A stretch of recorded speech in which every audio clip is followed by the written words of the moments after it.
Hi, welcome back to the Website Success Show. It's Jules here, and over the last few episodes of the show, we've been talking about the different ways to grow your business without relying on social media. We've covered relationships, visibility through guest talks, collaborations, owning your own podcast and your own website content. And today we're talking about email, another marketing channel where you truly own the relationships and no algorithm can switch it off. So today I'm very excited to welcome a special guest to have a chat about how you can use your email list to grow your business. And I've learned so much from this lovely person. So welcoming the wonderful Liz Wilcox. Hi, Liz. It's great to have you here. Hey friends, I'm excited to be here. What a sweet intro. I can't wait to get into it. I was trying to remember how we met, and I knew it was through a bundle or collaboration or something, but I couldn't quite remember.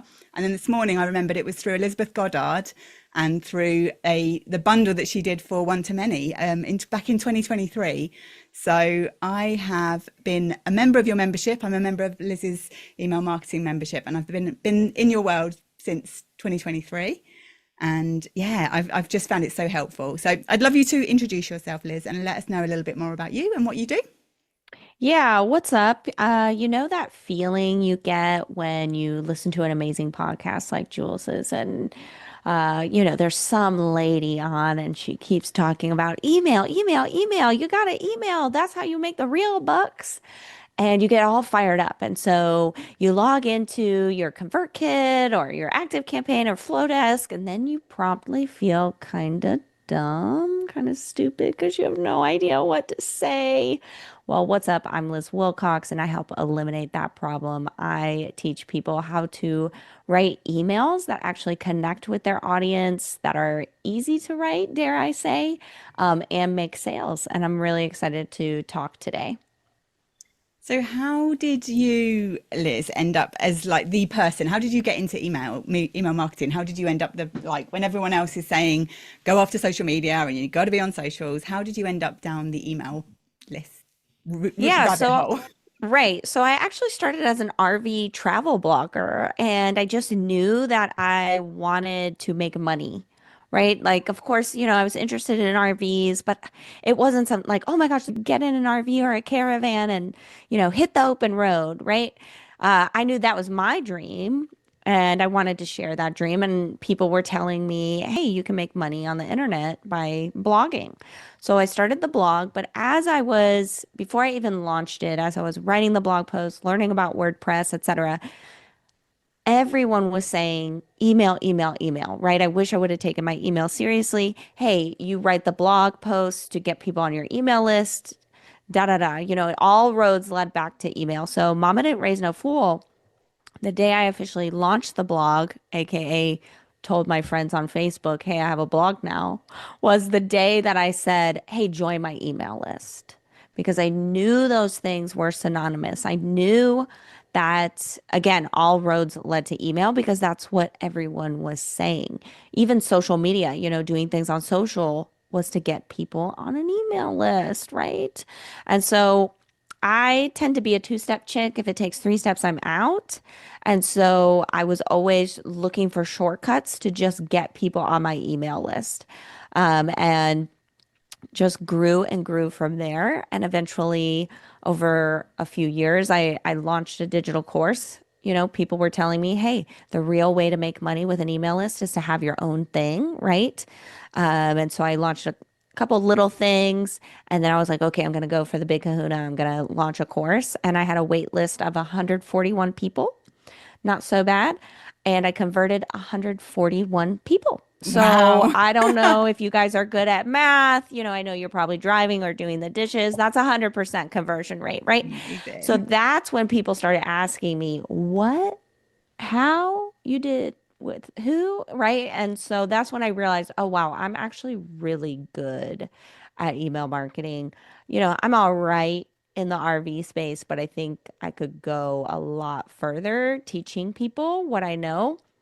And So so this was an email about an online course about RV travel, yes, it was about travel. RV maintenance, Okay. how to fix your RV. It was called Fix It Yourself. Okay. So not an online offer, not, well, obviously yours was an online offer, but you weren't teaching online offers there or anything. This was a real world business that you were doing, and not that email isn't Correct. a real world business, but Yes. Yes, y'all. yeah, Very business to consumer, B2C.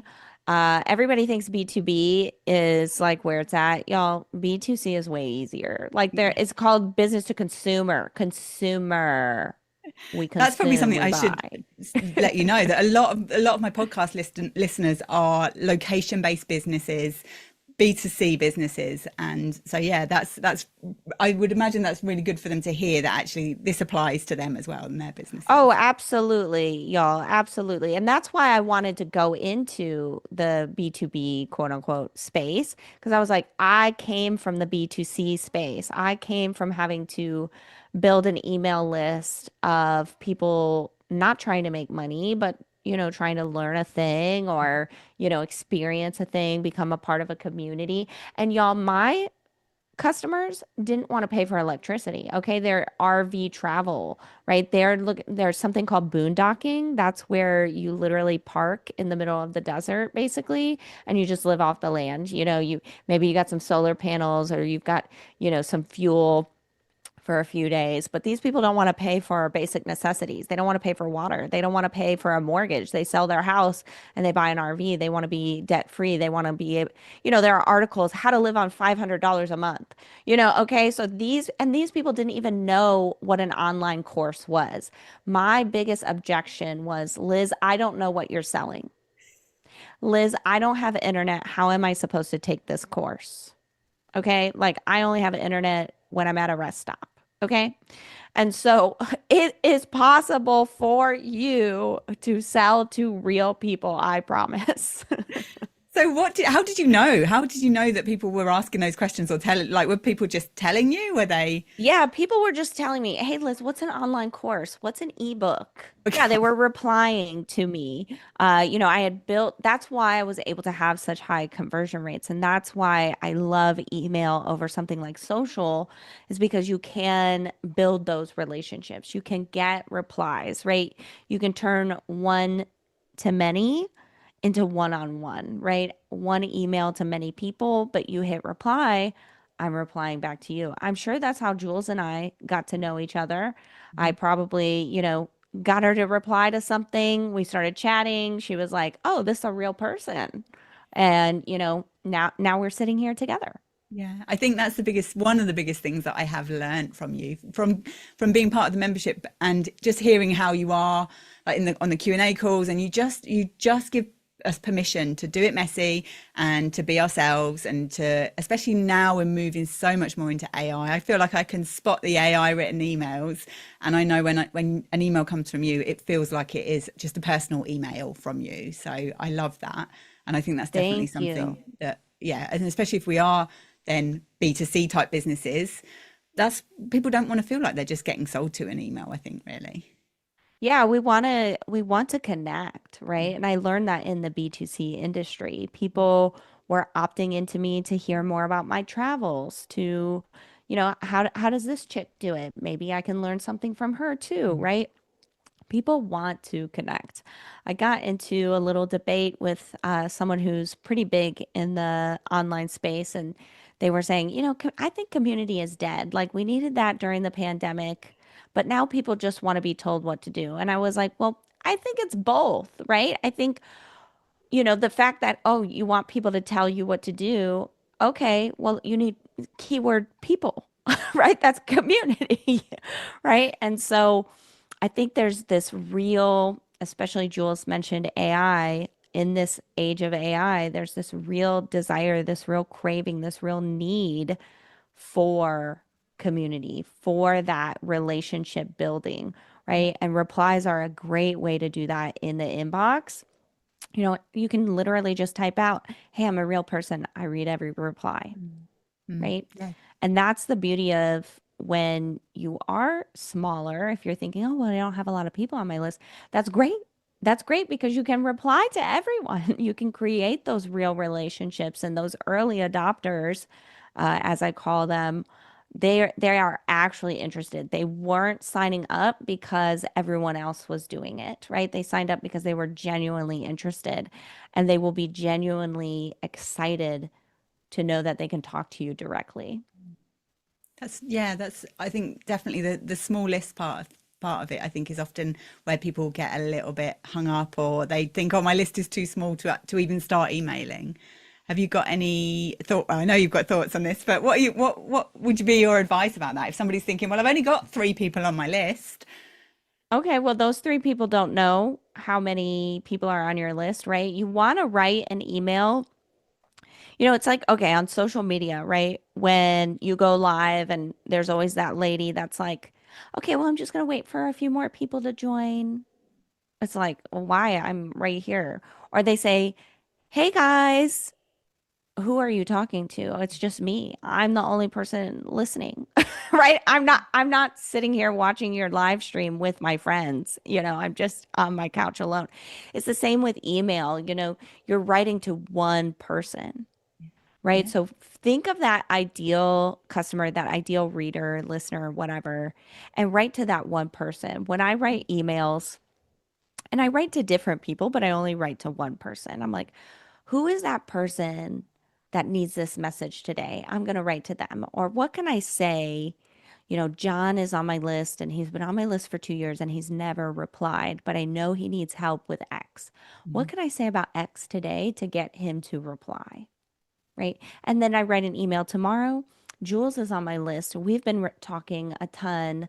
I know, yesterday on our Q&A, she mentioned this. I'm going to talk to Jules today and remind her of what we talked about yesterday, right? But there's a lot of Jules out there. There's a lot of Johns on the list, right? And so just writing to that one person, even when you only have 3 people on your list, that's how you're going to start to build that momentum. Yeah, definitely. So why do you think that the list is so much more important than social media, than just collecting a big following on social media? Is there one sort of thing that you would say, well, it's because of Yeah. this? Well, here, y'all, raise your hand if you were alive in like 2023, 2024, and you remember when a billionaire bought a social media platform, changed its name, started going all crazy over there, lost half of its users, lost all of its sponsorship dollars, and almost imploded within 12 months. Raise your hand, right? This is why we need email. We do not own social media. And clearly, the billionaires out there have shown us that one decision can change everything. Mhm. One guy, one person owns like 4 social media platforms. Shout out Zuck and the gang, right? If he decides tomorrow to shut Threads down, it's not making enough money, or Facebook is dying, I'm going to cut that off and sell it. What are you going to do if you had built your entire platform? Like a lot of journalists and authors and editors had built their entire platform on what was known as Twitter. And suddenly their audience was gone and they're wondering, where are my people at? Right? You could lose your business. Or, we've all heard of shadow bans, right? You say the wrong thing, or someone comments. I met a guy that had a very large YouTube following. We're talking like 500,000 subscribers or something, was making millions of dollars with sponsorships for his videos. And he was doing a live stream, and someone commented something highly inappropriate on the live stream. They shut his channel down. That was a multi 7-figure business gone overnight. Oh, I don't know about you, but I'm suddenly sick to my stomach. Yeah, yeah, there's a lot of recovering to do from that. Right. Luckily, he had an email list. And luckily for him, he was so big on YouTube, he knew somebody on YouTube. But you and I, we don't know nobody on YouTube. I don't know nobody. Okay. And so If you this can is even why, get to talk to somebody. I period. I Right. listened to the podcast in business school. Adam on there, he had built up a Threads community. That was the only platform he was using apart from his podcast, and he had to verify he was human to a bot, and he couldn't verify that he was human to a bot, so he lost his Threads account. And that was the only, I mean, he again had built up his email list.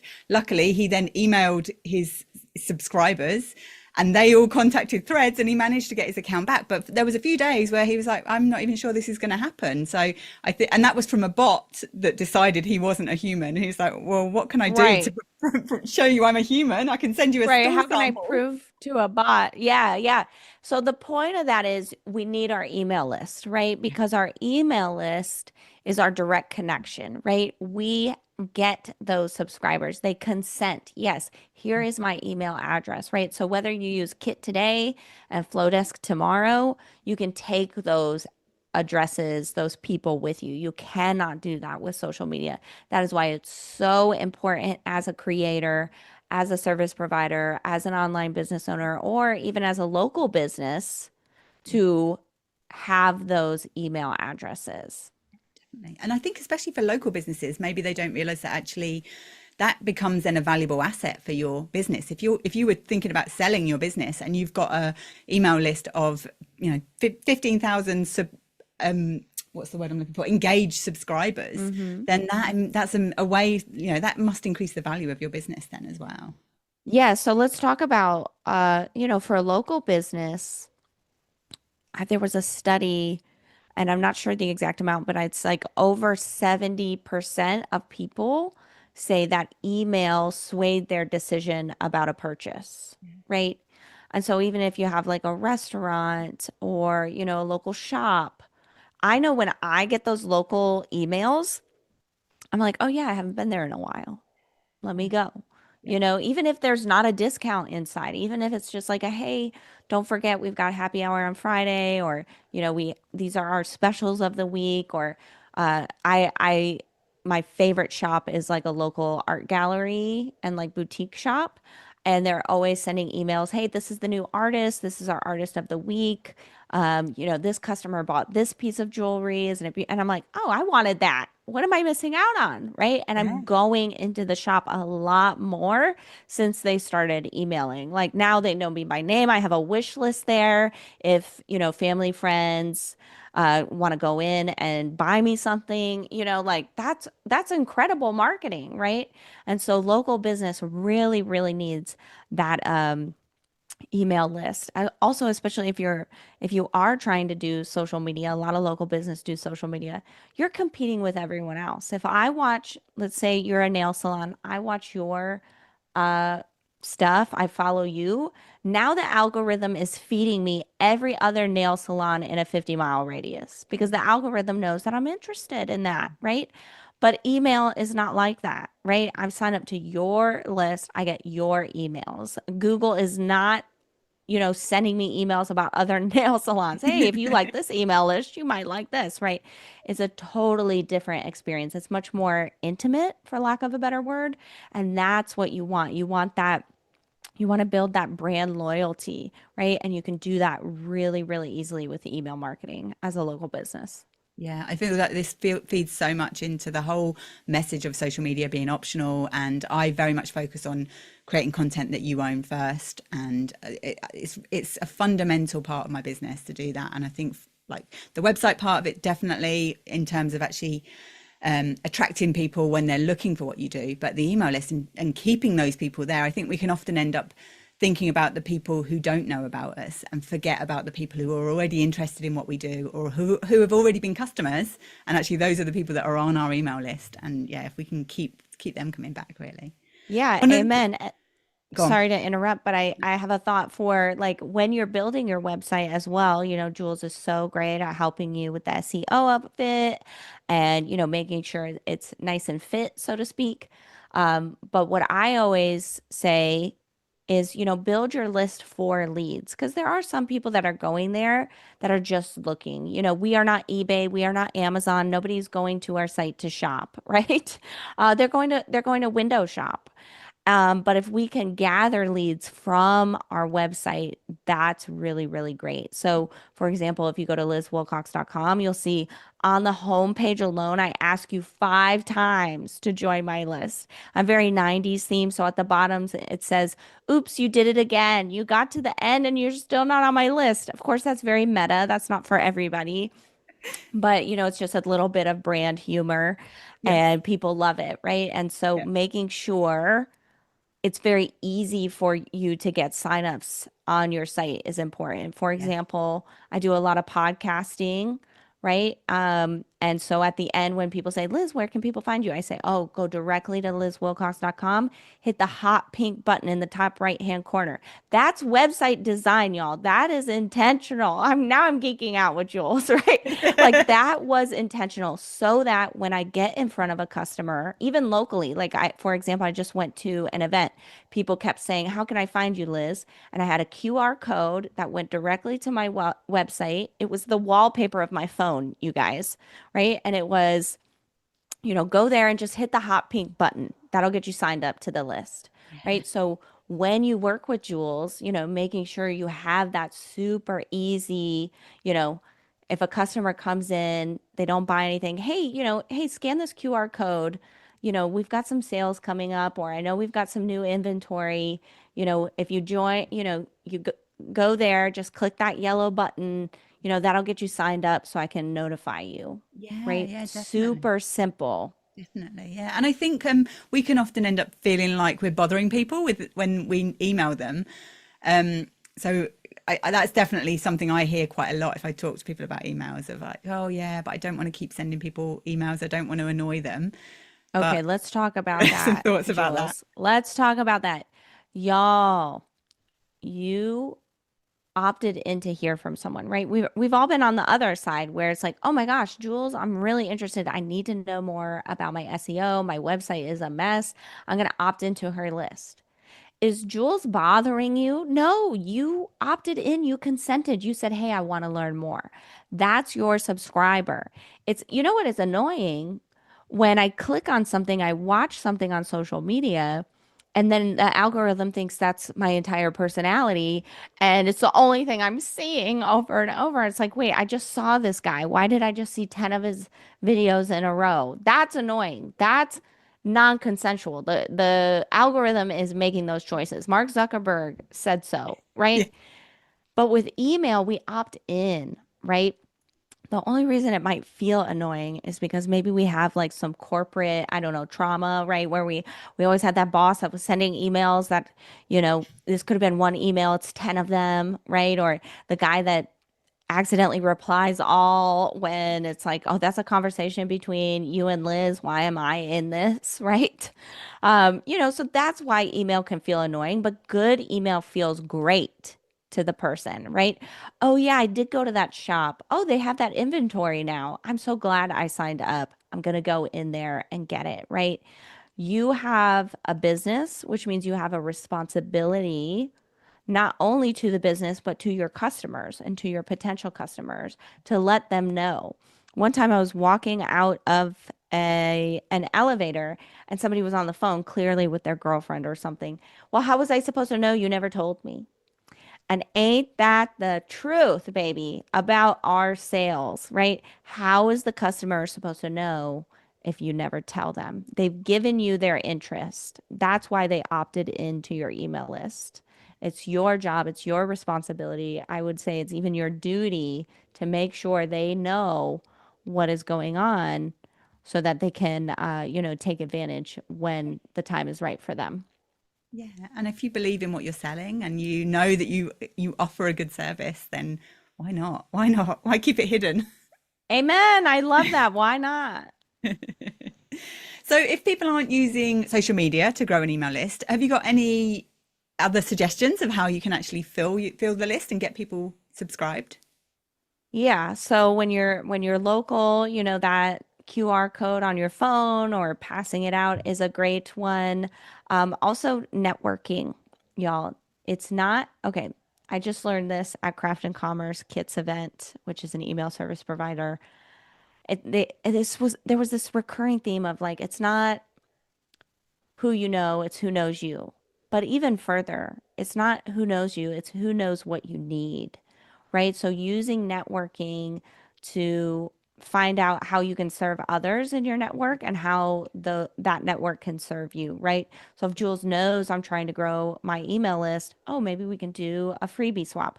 I share your freebie to my email list, you share my freebie. So a freebie is, hey, sign up for this list, you're going to get this free thing. It's often called a lead magnet. or an opt-in, right? So making sure people in your network know, hey, I'm trying to grow my email list. And a freebie swap is a great way to do it. Also, guesting, right? So going into and doing collabs with other people. This is a type of guesting, right? I'm guesting on Jules's podcast, right? If you're local, how can you do deals with other people, right? Like if my boutique does a lot of deals with local artists that might have their own galleries, but oh, they're being featured in our gallery now, right? They're guesting with each other. I thought of how you guys know the rapper Megan the Stallion. She did a collab with Popeye's Chicken. You would think what? But she had a song about like a hot girl summer. So they were like, "Oh, we have this really hot chicken that's for sale. You know, all the hot girls want the hot chicken or whatever, right? So, what are some creative ways that you can collab with other businesses in your industry or on your block? You know, if you're local, things like that. How can you do collaborations? Something my downtown area does are, like we have a pirate festival. So there's a pirate walk, and you have to go to all the businesses and they work together to share.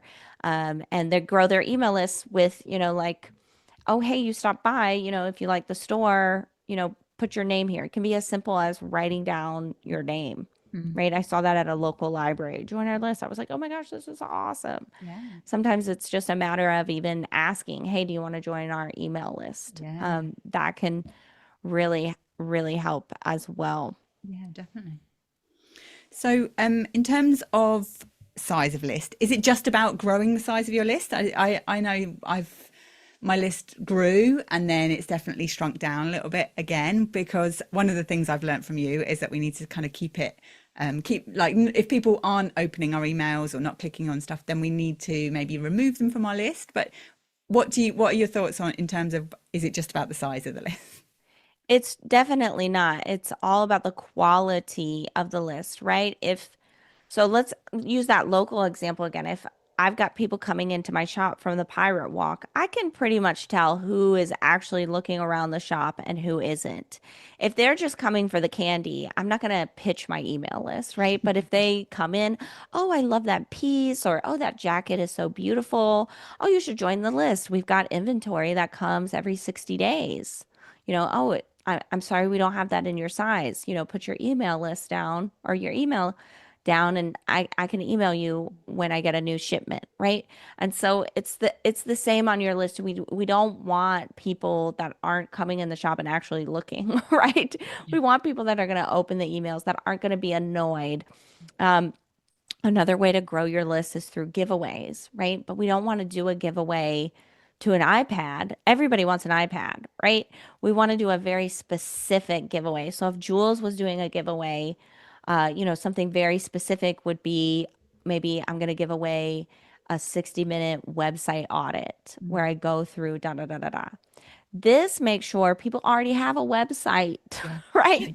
Nobody would sign up for that if they don't have their website yet, right? And, Jules can't help them if there's nothing to go off of, Yeah. right? They've Yeah. got to they got to have some first step done, right?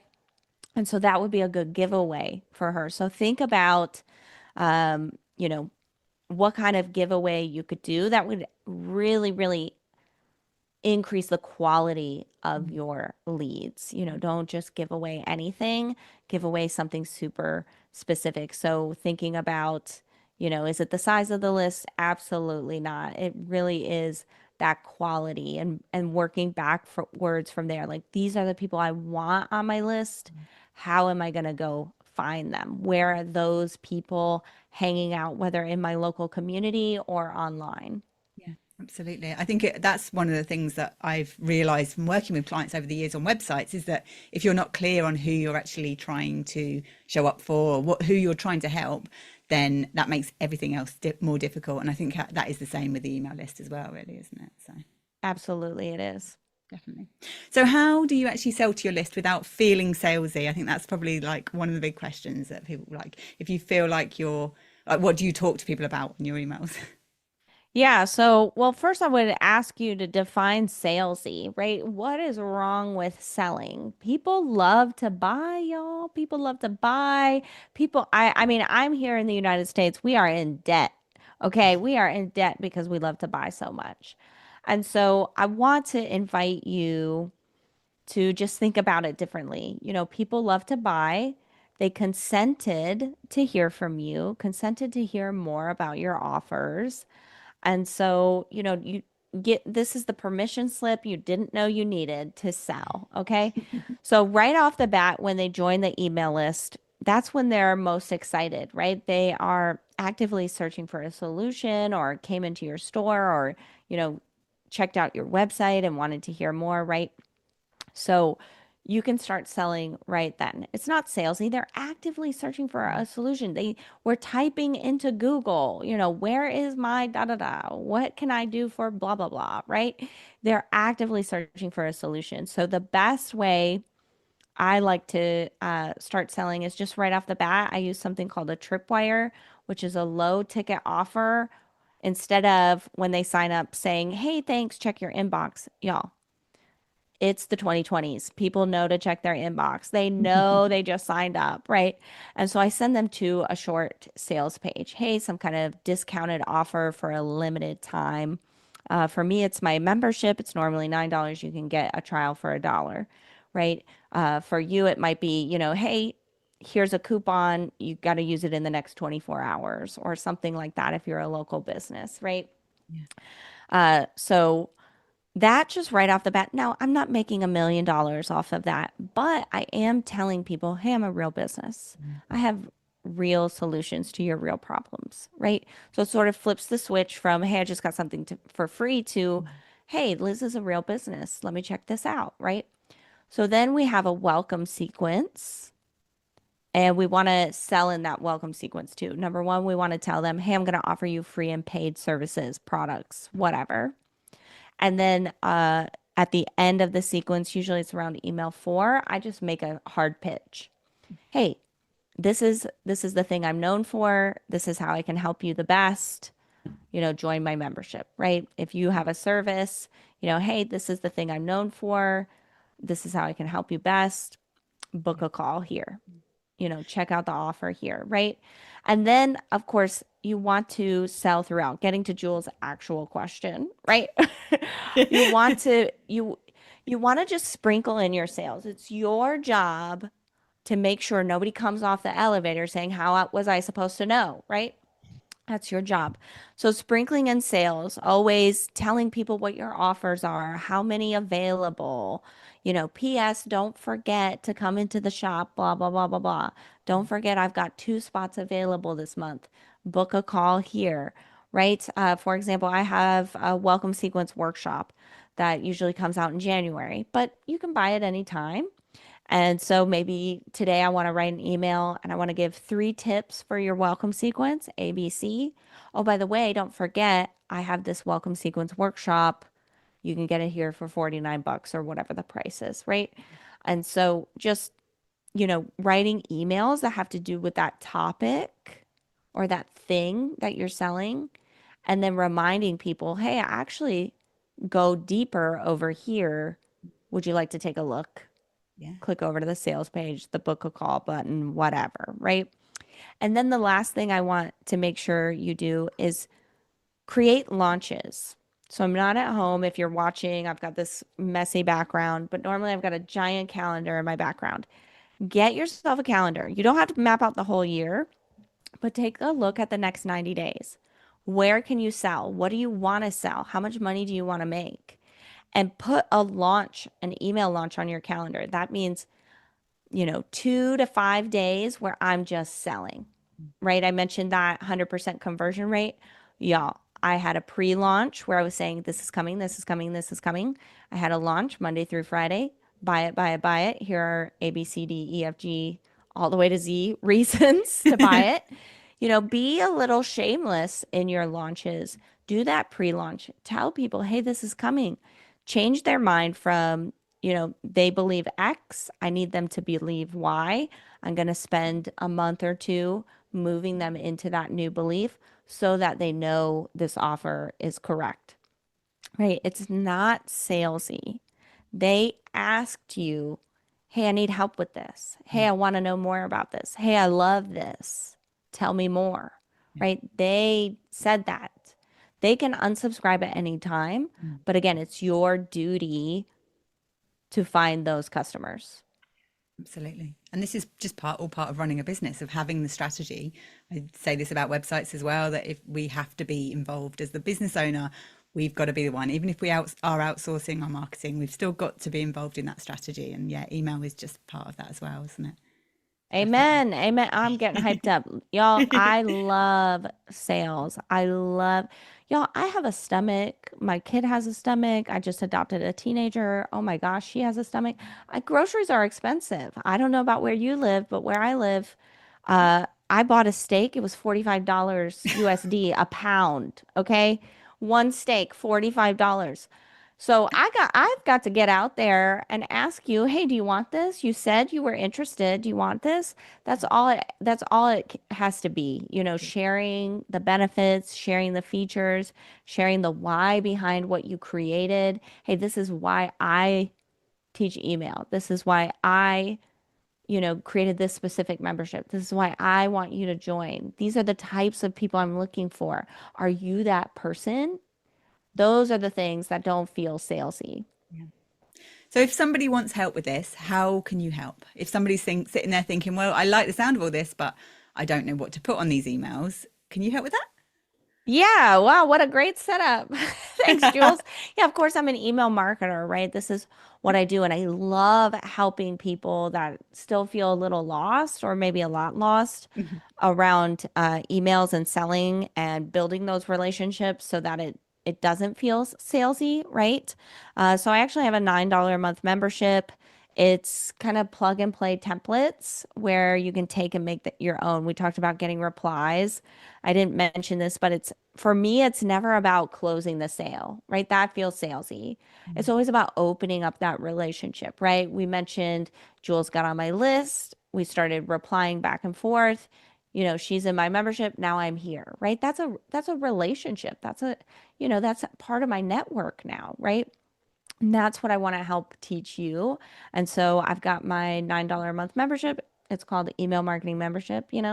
I figured I'd come up with a better name later. And then I thought, oh, that's actually a really good name for SEO purposes, right?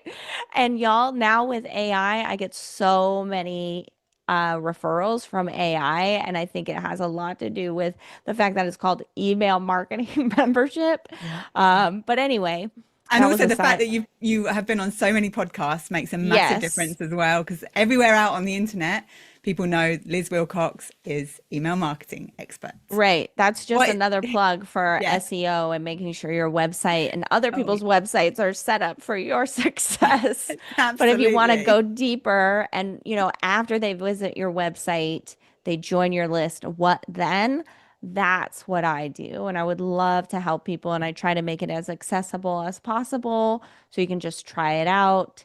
You know, spend some time because it is a long term, like website and SEO traffic. That's a long term strategy. Email is too. So $9 a month. It's a really simple offer.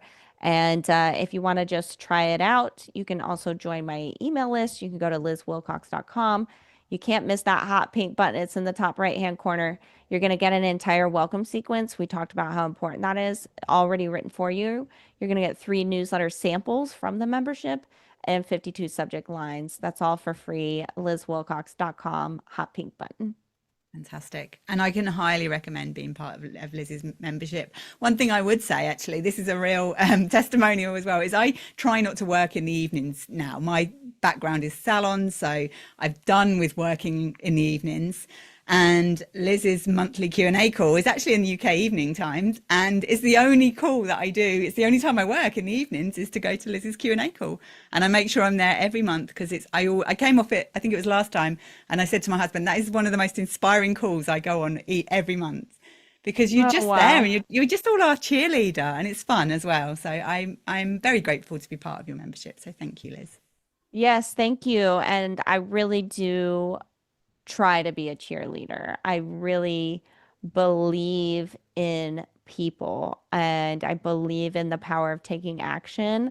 And so within my membership and even on my email list, if I can inspire you to action, that I know you're going to see some result. And so that's my entire mission is just to get you to hit send. Do it messy. Again, like if you're not watching the video, I've got water bottles in the background. There's a microwave. I forgot to close the door. We do it messy so that we can see what works and we can refine from there. So if that sounds good to you, I'd love for you to join. Yeah, definitely. And I think the messy stuff as well, now with AI, I think it's even better. People like that. I've had a fly buzzing around in here the whole time we've been recording. It's been really That's so annoying. funny. Right. AI And the couldn't dog's just come replicate back from that. the dog walker. She's just walked in and laid down. So Yes, I love that. Yeah, it's real. People want real. If you want real, check me out because that's all I can be, baby. fantastic. Oh, well, thank you so much, Liz. It's been amazing talking to you. I'm so glad to have had you here. And I know it will be really helpful for everyone listening as well. So thank you so Thank you. much. Can't wait to see what everybody does with email. Yeah. So thanks a lot for listening, and I'll see you next time. Bye.